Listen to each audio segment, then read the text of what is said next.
Presidente Jacob si sta recando in Ungheria per una missione per la commissione CIVEX del Comitato delle Regioni.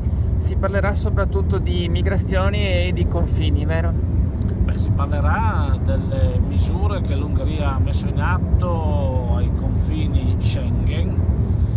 Sostanzialmente l'Ungheria ha inteso adottare misure molto rigide per quanto attiene i controlli e per quanto attiene la gestione dei migranti che provengono nel caso specifico dalla Serbia lungo quella che viene denominata rotta balcanica.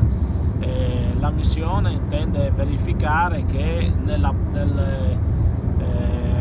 adottare provvedimenti di garanzia, provvedimenti di controllo restrittivi, ovviamente ciò non ecceda e non vada contro quelli che sono i diritti umani e contro quello che è il rispetto della dignità delle persone. Parliamo appunto di luoghi di detenzione posti direttamente sul confine piuttosto che limitazioni molto importanti della libertà di movimento e di asilo.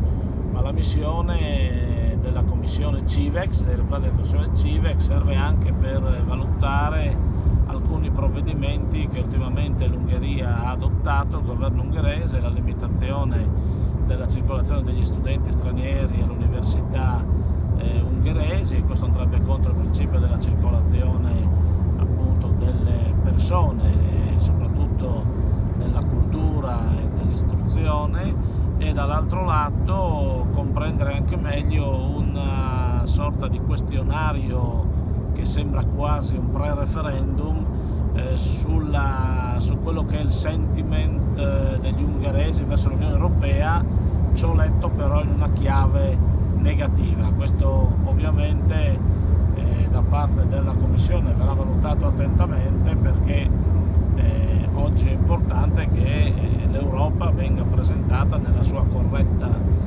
forma e non magari con la lente di uno Stato che si sta e di una politica ungherese che si sta distinguendo per tratti fortemente anti-europeisti e populisti.